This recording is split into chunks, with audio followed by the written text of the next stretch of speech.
On the news tonight, Governor Soludo says completion of second Niger Bridge Road Phase 2B is to the benefit of common man. Anambra State government calls for collective efforts to eradicate TB challenges. Federal government suspends financial council dues after backlash. From the foreign scenes, Sudan armies retakes Khartoum airport from paramilitary. Security is here to stay in Anambra State. In Anambra, remember, security is everyone's business, and for us to have a more secure and livable Anambra State, let us join forces with the government in securing our state. If you see something, say something. Report scribulous elements to the security operatives for better security of lives and property. Remember the emergency numbers 5111 and 0800 22 Good evening and welcome to the evening news on ABS TV. My name is Uchechukwu Ibonam. Nigeria's President, Senator Ahmed Tinubu, has flagged off construction of the second Niger Bridge Road linking Delta and Anambra States Phase 2B. The President, who was represented by the Governor of Anambra State, Professor Chukwuma Soludo, performed the flag-off at Obunike Oyi local government area.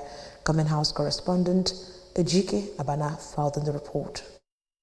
It's a 5 kilometers road with 7 flyovers and bridge, and a width of 35 to 46 meters will connect Atani through Obosi, Mbo, and terminate in Obunike. Governor Soludo stated that completion of the humongous project will connect several communities by passing Onisha and have a lot of impact on the life of Anambra, while stressing that politics is about public good. Governor Soludo hinted that such partnership between Anambra State government and the federal government for the development of the southeast will lead to maximized benefits to the common man, and appreciated the president for the project. The whole essence of this politics, at the end of it all, is the common good.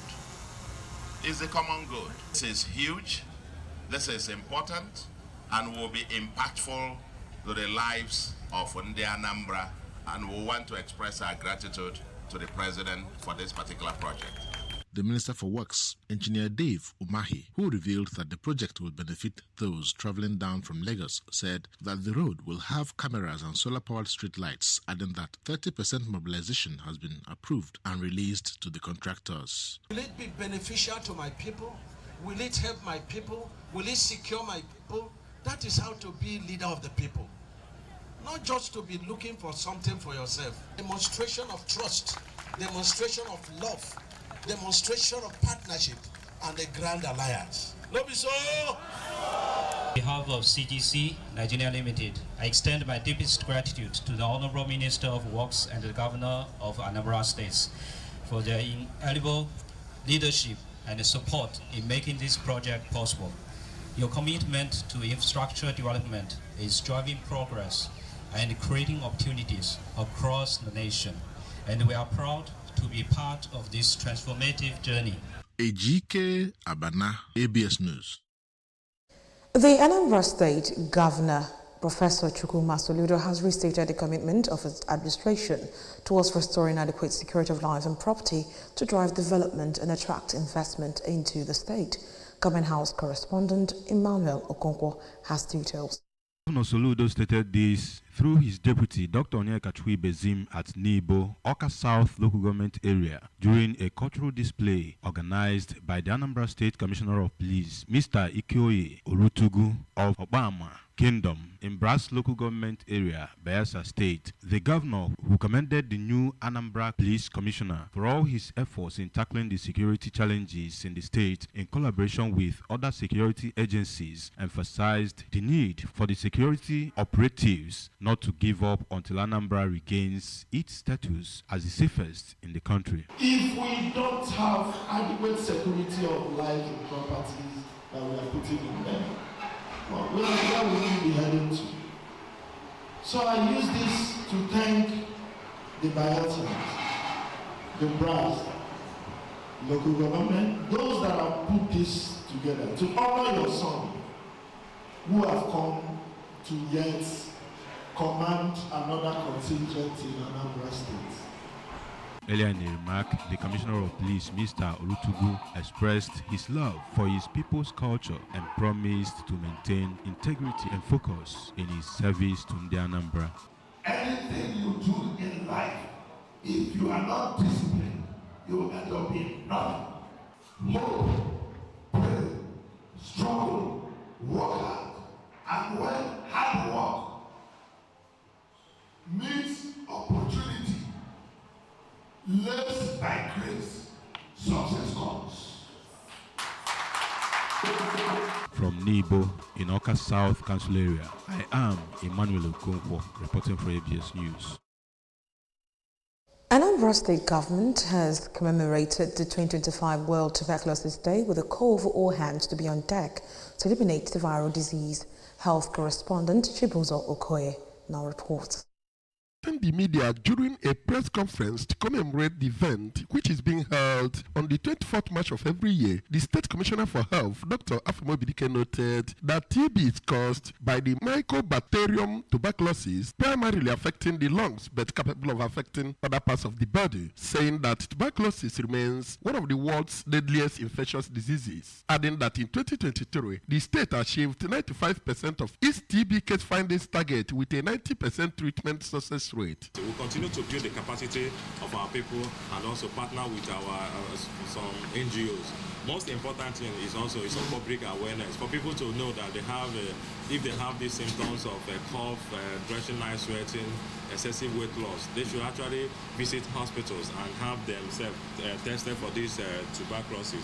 With this global change, we're also thinking about developing a sustainability plan that will make us to continuously do what we ought to do for our citizens. The Anambra State Director of Public Health, Dr. Afam Aneme, opined that the celebration gives room for the event to be celebrated few days after the event to make up for some unforeseen contingencies, saying that the event is in line with Governor Soludo's mandate of providing quality and accessible healthcare services to the Anambra. Today to mark this global day for our own states is also in line with our government's mandate to provide quality and good health services for our people.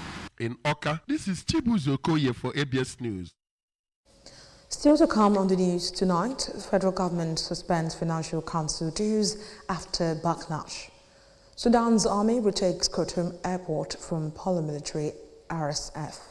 Stay tuned, news returns shortly after the break.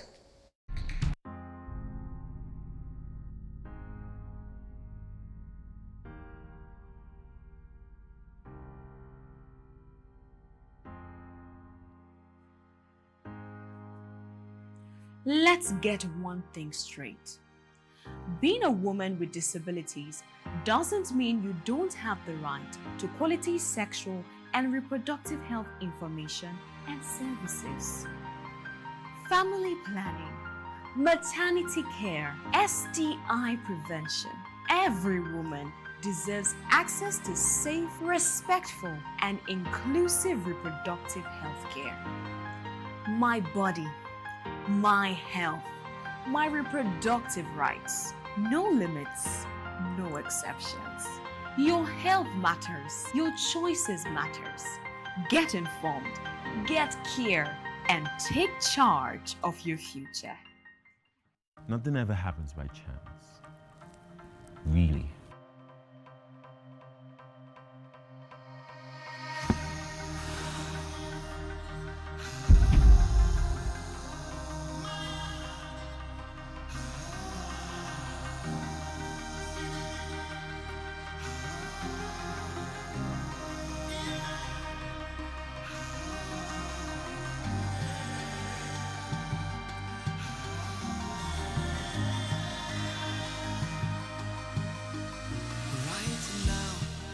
Focus on the destination and not the journey, or where you're from.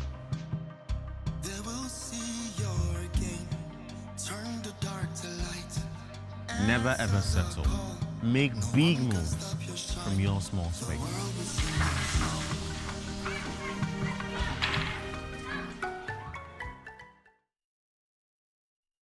Welcome back to the rest of the news. From the federal scenes, the federal government has announced a temporary suspension of the implementation of annual dues imposed on public interest enterprises by the Financial Reporting Council. This came following widespread concerns from industry stakeholders. The Minister of Industry, Trade and Investment, Jumoke Odwole, disclosed the decision at a ministerial consultative meeting on the Financial Reporting Council annual dues for public interest enterprises today in Abuja. The meeting was called in response to numerous officials' letters the ministry received regarding the issue. Odwole stated that the suspension follows a series of objections from the organized private sector, particularly the Nigeria Employees Consultative Association and Manufacturers Association of Nigeria MAN, who raised concerns over the Financial Reporting Council Amendment Act 2023. The minister further indicated that the timeline for the suspension would not exceed 60 days. From the foreign scene, Sudan's army has recaptured Khartoum Airport from the paramilitary Rapid Support Forces RSF. According to military sources, the soldiers also encircled areas surrounding the airport in the Sudanese capital today, a key development in a two-year-old conflict between the armed forces and rival RSF. Troops surrounded the strategic Jabal Awali area of the central Khartoum, the last large RSF stronghold in the area, and also secured both sides of the Manshia Bridge, which crosses the Blue Nile in Khartoum, leaving the Jabal Aliyah Bridge just south of the capital as the only crossing out of the area still under RSF control. Across the city, witnesses and activists reported that RSF fighters have been retreating southwards from neighborhoods they previously controlled, ostensibly towards Jabal Awila. And finally, from the world of sports, Leicester City midfielder Wilfred Ndidi is open to move to Turkey's side Galatasaray should his team be relegated from the Premier League.